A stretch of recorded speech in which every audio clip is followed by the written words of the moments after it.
Hello, and welcome to Read Scholars Live. I am your host, Dr. Mary Fleming, current president of Read Scholars.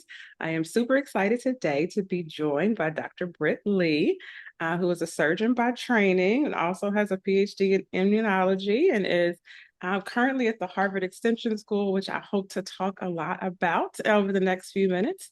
But hello, how are you? I'm well. Thank you for having me and for talking to me. It's an honor to be here with you. Thank you. Thank you. So I'll share with our audience how we met. A few weeks ago, we were both attending APHA, the Public Health Association meeting in Washington, D.C., and we were at a Harvard alumni event. And we started talking about the work that Dr. Lee is doing now. And I was like, you have to be on my podcast. And she said, sure. And so here we are. And so before we dive into what you're doing now, take us back to your growing up in medicine. How did you decide you wanted to be a surgeon? How did we get there? I started in as an undergrad. I went to Trinity College in Hartford, Connecticut, because I thought you should go to college where ivy climbed the walls. And, New England, even though I was living in Pennsylvania at the time, New England was the only place I wanted to go.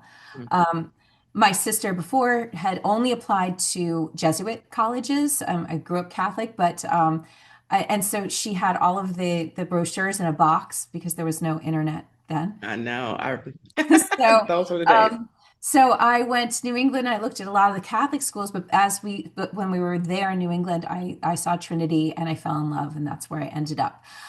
So I was a biology major because I thought that's what you do if you want to be pre-med, and I was pre-med because I thought then I could always have a job and I wouldn't be beholden to anyone to help support me. It wouldn't matter if I was single or married or whatever, I would always have a profession.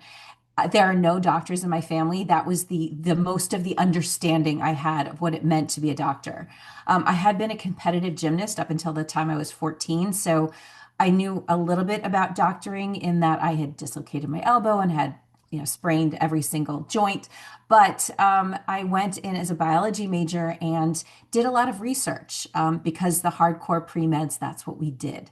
And after spending a year decapitating rats, like all of the other gunner pre-meds, I was miserable. And I went to an advisor in the department who studied seaweed in the Connecticut River intertidal. And I said, I can't kill another rat. And he said, come work for me. It doesn't matter what you do. It's trying to learn how to think as a scientist. And so I waded around the marsh. I collected all of this seaweed and I brought it back to the lab. And I ended up with publishable results at the end of a year. And that was enough for me to start thinking, well, maybe I want to be trained more as a scientist in addition to going to medical school. And doing more research, I found out that most MD, PhD combined positions were fully funded. And my parents had made it very clear that they were doing 4 years and no more. So this seemed like a very good option for me. And I was lucky enough to land a position at Tufts here in Boston right after graduating from Trinity. And I started out it was at the time they were called Master of Science Training Programs or Mm. Medical Science Training Programs, MSTP. And it's an 8-year program where you do the first 2 years of medical school and then you break off, find a lab, do your research. It took 4 to 5 years, sometimes six, sometimes seven, depending how lucky you were, how hard you worked, and then going back and doing the clinical years. And so I did that, and I landed in a immunology lab, which was unusual. I had no prior interest in immunology, but I had been directed by probably some sort of advisor that this PI had just made a knockout mouse that had an underwhelming phenotype. And that was interesting enough for me to go talk to him. And he had knocked out a cell surface molecule that is expressed at hundreds of thousands of copies on all of our white blood cells. And it was molecular Teflon. It was a large negatively charged sialyl glycoprotein. And now it was gone, and the mice were fine. And so he said, I want you to take this mouse and their cells over to this young scientist at Harvard. And he is doing dynamic cell adhesion assays under shear flow conditions. And so for the next 3.5, 4 years, I took, and this is illegal to do now, probably was at the time, but I would take my mice in shopping bags on the T and go over to Harvard and do these really incredible intravital microscopy assays where I was watching, videotaping cells rolling along the blood vessels inside lymph nodes in real time. Now, what that required was that I was dissecting out the internal jugular of these mice and cannulating them under a microscope. I was doing microsurgery. I didn't really think about it at the time. And in fact, most MD PhDs would never go into surgery. Surgery was for other people who weren't nearly as brainiac as we were. But after doing that for 4 years, I went back to my clinical rotations, and my first rotation was general surgery. And I went to rounds, and I was absolutely positive I was going to hate it. And I got there early, and I looked fabulous. And I had prepared all my note cards, and I presented the patient to the chief resident, who said, "Stop. When you're presenting a patient to the chief resident, you should be standing up straight." And I had been leaning against the wall. And I thought, what a jerk. This is going to be 12 weeks of awfulness. And then at breakfast, that same jerk face guy said, "You're going to be with me today." And we went to the OR, and it was a carotid artery repair. This is in the same sheath as the jugular vein that I'd been cannulating in mice for years. And I noticed that not only did I understand the anatomy, but it was huge, it was cool. And the chief resident was so skilled. And the way he just moved his hands and did the operation, it was the sexiest thing I'd ever seen. And that was Britt Lee, who became my husband a year and a half later. So it was just how we know each other. So I ended up in surgery, and Bernie, over the, once he saw that I was doing well in these clinical rotations, he did at one point say, "Isn't there anything you like as well?" Knowing that surgery is a long road training wise. And even the women that were my mentors, so many of them would say, yeah, you need a team to run your life. If you're going to have kids, you're going to have a nanny, second kid, a second nanny. You're going to have people to help you do this, because the people who you hire to take care of your children and your house and your things won't work the hours that you do. So, and I thought that's clearly what I was going to do. And after my second year of general surgery at Cornell, which is where I ended up matching, and Bernie was finishing his plastic surgery fellowship, I was pregnant, and he came back. We came back to Boston in the middle. It was at the end of my second year. I fully planned to have a baby and then go into the lab for a couple years and then go back to my general surgery training. And as soon as I held my first baby, Brody, who is now 22 years old, I knew I was probably never going back. And that's where I always say that's my bad feminist story. And you told me so kindly, and I've repeated it many times, that you said feminism is all about choices. And I was privileged also enough to be able to make that choice. But I've got to say, over the years, I've had many conversations with Bernie where when the kids were little, he would say, "Do you want to go back?" And I'd say, "Do I have to go back? Do you want me to go back? Are we K? Do we need the money?" And we were always happier this way. And then I did go back. I thought about going back to the lab once the kids were old enough to be in summer camp, and I had like a whole day stretched out with no children. And I went to one of the lab meetings, and I thought, okay, I still understand all of this biology, but I don't really care about it anymore. So I backburnered that. And then a couple years later, I was at a Christmas party where I met Julie Joyelle, who is the executive director for the Harvard Medical School Med Science program. And she found out that I had been a surgeon in a past life. And she said, "Come in and take a look at what we're doing." And I saw these surgical or these medical simulation classes being taught to high school students. And I thought, this is it. This is where I'm going to start. And I started volunteering and really, learning how to teach because I hadn't ever been a teacher. And I learned so much from them, but she kept saying, occasionally you're going to hear things that are incorrect because the people who are teaching might be medically adjacent or maybe had a nursing background, but hadn't done formal anatomy and physiology or ever taken care of patients in an actual emergency room. So I became more of an advisor and then I came on part-time for her. Now teaching leads to teaching, and I met Dennis Cullinane from that who hired me for the Harvard Extension School. And I built an entire anatomy and physiology program for the Extension School using what we had built in med science also during COVID, some telemedicine simulations to bring that biology to life. And I really have oriented my classes clinically. Um, the department at the Mass College of Pharmacy also found me. I don't know how, and I've been teaching now 2 years. They're pre-PA track students who are college juniors, also teaching the same slightly less in depth, but also very rigorous clinical anatomy and physiology class. And then for fun, I also teach in the Harvard Medical School anatomy lab and a very part-time basis. But those first year medical students are inspiring and incredible. Harvard does a great job at choosing students, and I'm in this unique position where they are so much smarter than I am, but I know more than they do, and it is so much fun to teach them. So that was my path from undergrad all the way to where I am now teaching in 4 different classes. Oh my goodness. Oh my goodness. So I have, of course, several follow-up questions. One, just for our audience. So we have some similar overlaps, but I went the opposite direction.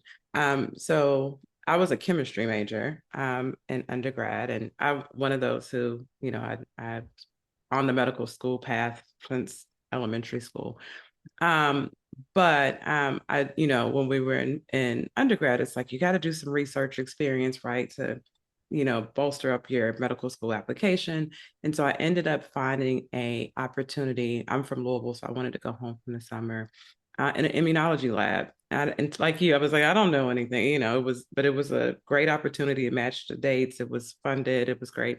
And I enjoyed it, but I was like, oh, I do not want to be in the lab.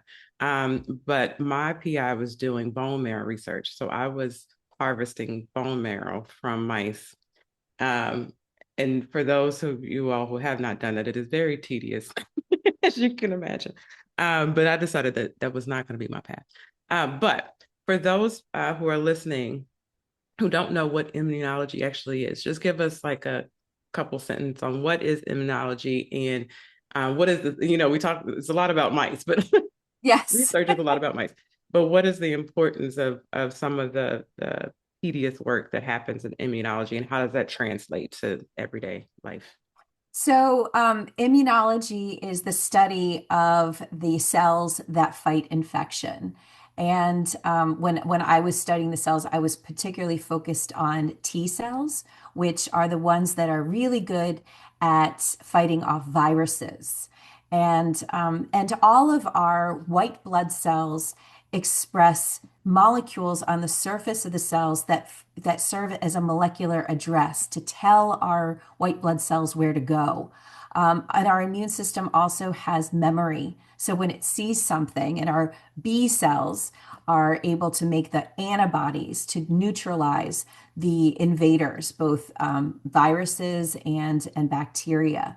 And so that was my focus when I was studying the CD43 because it shields some of those adhesion molecules. So we wondered what would happen if you unfurled, and we're able to see all of them. And a big phenotype that I uncovered was that their lymph nodes were twice as big and their cells were about as twice as sticky. So that's what ended up happening though when COVID happened is people knowing my background, I became everyone's go-to person to text for recommendations. And so as somebody who is trained in immunology, now I was watching live feeds from the World Health Organization and listening to Dr. Fauci all of the time to give people really good information. Because at the time, there was a lot of bad information out there. And we're always learning more. The quote back then was that, looking back on a pandemic, either you would have under or overreacted, but overreacting probably would be safer. And to encourage people, even my parents, that first year when we were finally able to get together, to give them actual data on maybe why we should test before we see each other. My own parents and one of my children is still in Novid. So, but so I became a source of information from that. That's where, like, the education that you have never leaves you. Yeah, yeah, and it was such a valuable resource, Yeah. and in something we would have never anticipated, right? Hmm. And then one of the other things we talked about, our feminist conversation, but I did want to go back to that a little bit in that I think, to your point, a lot of times, and I've encountered several colleagues over the past few years who harbor this, I don't know, guilt's probably a strong word, but this, going back and forth of, am I doing the right thing, right? And one of my classmates was similar to you, and she, when she started having children, she cut down to halftime, right? So some people just cut down. There are people who, one of my colleagues, when I was a new attending, she was coming back to the workforce after 18 years. And so as Wow. OBGYNs, similar, I would assume, as surgeons, because we're surgical, she had to go back and do a reentry program, right? And so, like, basically a mini residency to come back. And that's huge, right? Yes. And then some people exit altogether. And, so there's lots of right answers, is my point to this. And so I think my question is, if you are counseling people who are trying to make that decision in real time, how, you said you did a lot of reassessment with your husband and your family, asking for help, right? Even I'm sure you still need help with having such a husband with such a demanding schedule as well, right? So Mhm. what is your advice on how to think through that process as you kind of go through the reassessment steps throughout your career and parenting? Well, I think what I counsel young people about now um, is I truly believe that the most important decision you're going to make um, is your life partner. That's going to be if you choose the right partner and you're in a team for life, that helps a lot. Now, not everyone is going to find their partner or the right partner, but that looking back on things, that helped so much for me. And then, counseling young people about when to have kids. It's never going to be the right time. And then how are you going to feel when you have a child? That you're just going to have to listen to yourself on that. So it's I've stopped feel I never felt guilty about leaving. I had a lot of people can make a lot of comments about not not being in medicine anymore. I remember an older gentleman once telling me I wasted a spot in a medical school that somebody else could have taken. But I truly believe that education is never wasted, and I am definitely paying it forward now in very different ways, which I'm really enjoying. I had considered pretty seriously going back and retaking the USMLE steps and maybe even doing a accelerated residency in primary care. I think I'd make a killer primary care doctor, having gone to so many over the years and knowing what I know from the surgical background. And I'm constantly playing armchair primary care for so many people all the time. The college kids, they blow up my phone with, look at this. Does this need to go to the ER? Does this need stitches? Or the older people in my church, oh, my husband's been coughing for a week. That needs a chest x-ray. So, I thought this is what I'd be great at. And I considered that when I was about 40. And it was the same year when I got my first mammogram and I had cancer. So I went from like, oh, maybe I'll do this to then pivot. So you never know what life is going to throw at you. So I spent, a year and a half when, you know, chemotherapy and surgery and regrowing hair, and then, then getting my kids to the middle school years before then teaching was the right way to go. Am I too old to go back and still do primary care? Nope. Nope. So, so who knows? But it is refreshing now. I felt like I couldn't speak candidly for many years, especially to young women about my path. But now I'm speaking more openly about it because I'm just more comfortable, just saying, well, this is what worked for me. Might not work for you. And some of them are really relieved that I'm saying it out loud. That maybe they feel like they're also not supposed to prioritize they're, getting married and having babies when here they are at Harvard Medical School, right? So it's nice to keep having the conversation. I think that's so helpful. I try to be as vulnerable as possible when I talk to people. Similar, when you said the statement about wasting your education, I was like, oh, the patriarchy, right? That was the thing I thought. But I had a similar comment made. So when I stopped doing full-time clinical practice and started doing locums, and I went back to visit my residency program, and it was a new attending. He wasn't there when I was there training, but uh, he said a similar thing, like, why are you wasting all this education by doing locums? And I was like, because I'm prioritizing myself. I want to do what I want to do, and to your point, like you get to where you're supposed to get to when you get there. But that was very hurtful though, in the moment. I was like, oh, like I no, you have to reassure yourself that you're doing the right thing for you and and your family unit at the right time. So okay. Now I want to switch gears a little bit. So talking about how you first started with the med science program. Hmm. Um, one, I want to talk a little bit about STEM in general. Like, what does that mean? And then how is that specifically important for that program? The Med Science program is magical. It is a nonprofit organization. It lives on the Harvard Medical School campus, which in and of itself is inspiring for these students to come in and see that quad and be among people who are running around in white coats and, and they're scientists and they're physicians. And it's a really fantastic place to bring young people. And I've even seen students say on the first day of class, they'll nudge each other and say, "We're at Harvard." It's Mhm. very cool.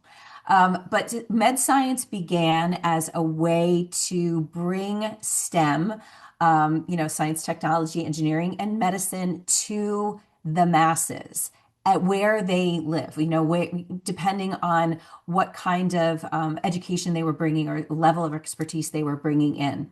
And it's, we are in almost all of the Boston public schools at this point, and over 100 schools. And the mayor at once, they saw this program like we need this for everyone. There's always over 50% of the students who are getting this education for free, and that's the model for it for med science. And these students are coming in and they're seeing a medical simulation and getting the basics in their classroom back at their schools and then seeing it brought to life. So one of the very first uh, medical simulations they have is just a patient who's having abdominal pain. And the students have to figure out why that is. And we give them the skills to interview a patient. And then they go to a mannequin that is voiced and has vital signs and they start putting it together. And the first time I saw this, I thought, they are at the level of a third year medical student by the end of this class. And it's truly incredible. And just as wonderful as inspiring some of these students to go into a STEM career, it's also great for the students who were absolutely sure they were going to be an orthopedic surgeon, like their uncle, Mhm. and at the end say, I don't want to do this at all. So we have a year-long program as well as semester programs. We have a summer camp that runs for a week intensive course. And now med science has grown not only to these clinical simulations, but we also have a forensic lab. We have a wet lab as well, where they're learning things like ELISA and, and running gels and simple experiments. And we have a STEM training program to go into a STEM fields for careers and hooking them up with mentors. So it's really blossomed into a whole host of services for these students and funded by not only a lot of grants, but a lot of really well-meaning people. So it's really inspiring to be part of it. And the newest collaboration is with the Museum of Science, and we have a med science campus now stationed there, and students coming in that, if it's too far for them to come in to the Harvard campus, then they can go there. And that's just where it belongs, also. I love it. I love it. So I am definitely, well, I think we're not supposed to, not supposed to, but pipeline is kind of out of vogue as a phrase, but I consider myself a pipeline kid, right? I did all the programs going through high school, and even some in middle school. But I think when we talk about diversifying the workforce and improving uh, access to medical careers, science careers across the board, not just physicians and dentists, right? But all the other healthcare careers that are out there.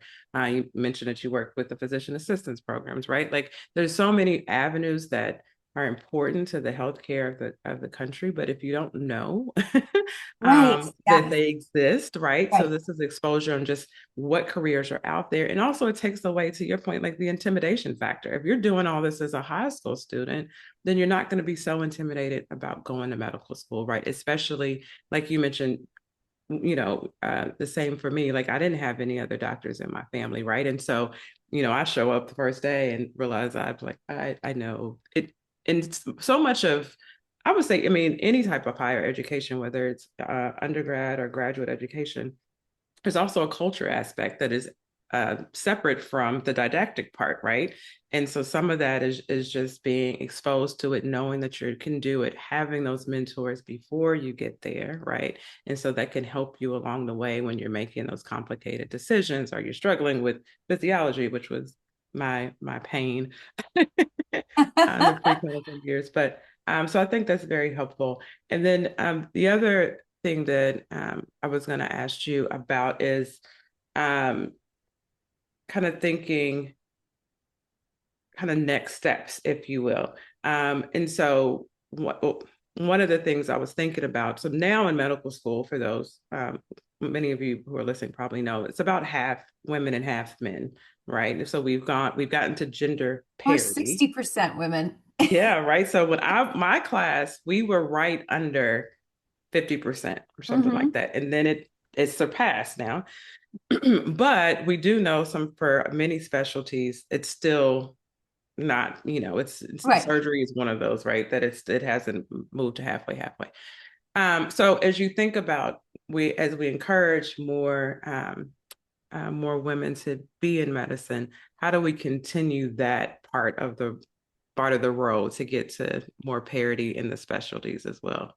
I think it starts with like you and me just being fabulous. You and you and I just go out, we talk to the young people and we get them excited about this. The first thing I tell all the students is you have me forever. You have my email. You're taking this course now. I might see you just today if I'm swapping in for somebody, or you're going to be all here with me all semester. You always have access to me. And part of that is what kind of just leveling the playing field for in med science, because my kid, if he wants a research experience, we can do that for him very easily. We call friends, and a lot of these students don't have that, so that's what we can do. And then we make it look cool. And I always say there's nothing more badass than surgery, because there isn't. It's just very cool. You will learn how to save a life. You'll be very autonomous. You're part of a team. And when the students say, I think I'm going to be a PA or I'm going to be a nurse, I do push back on them and I say, well, why not a doctor? And they often have very thoughtful answers about this. But part of med science is also showing them it's a, medicine is a team sport, and here are all the people on the team, and also everyone is equally important to that team. There's different, levels of compensation for the people on the team, and we can, and I always tell them I'll share numbers with them as well. How much are you going to make? Because that's very important. And so I think it starts with us being just approachable and fabulous, which we are. I love it. I love it. It is. I love the OR as well. Something about looking inside a person, right? It's just cool. Mhm. That's something everybody gets to do. Well, I am going to let you go soon, but my last closing question is so we're approaching a new year. And a lot has happened this year. We are, as we talked about COVID-19, and it's not quite yet behind us, right? And so there's a lot of things that we're still we're bringing with us, but also I think just being excited and optimistic about going forward. So, as you think about 2026, what are you looking forward to? Um, well, as we talked about before, it's always the New Year's resolution to say no to to more things. Um, but I think I have one son who's graduating from college this year. I am so excited for what he is going to do next. I am excited for always what is ahead for my husband as well, and really good advice that I got from Linda Upton, who is the fabulous wife of Joe Upton, who's probably one of the most famous hand surgeons in the world. And when I met her, she was probably only 10 years older than I am now. And she said, if you have the opportunity, go with your husband to everything. Mm, And so I know everyone in his world, and together we are part of this. He's the editor in chief of the Journal of Reconstructive Microsurgery, and I'm the managing editor. So we get to work together. So we're going to Hawaii in May, and there's always, conferences in fabulous places. And so many of my friends from Cornell General Surgery residency didn't just even become plastic surgeons, they became microsurgeons. And so I get to see my old friends and be part of that world. So that is. That's always fun. And my husband and I are also really enjoying the empty nest thing. When people say, "Oh, don't you miss your babies?" I love my babies, but it is really fun to have life without them. I love that. I love that. Well, thank you so much. I really appreciate this conversation. One, because you stepped out on faith from I a did. brief conversation to follow up and do this podcast with me. But one of the many things I hope to do is with these is for people to understand there's many different pathways, and they're always they're different and they're wonderful, and yours evolved into this beautiful life, right? And so I'm hoping that is encouraging to everyone, but especially our young women who are trying to figure out things and sometimes are faced with self-doubt. But there's always a right answer, and I hope that they trust in that. And I just really appreciate you being so open and vulnerable with us today. Sure. Um, Thanks for having me. and just like you said, now we're stuck together for life, right? So Yes, we if are. I look forward to continuing to keep in touch and learn more and more about the program, and hopefully one of the times I'm in Boston, I can come and I would love to have you visit Med Science. You're yeah, we'll figure that out. welcome. Okay. Thank you so much. Have a good rest of your day. Merry Christmas. Bye.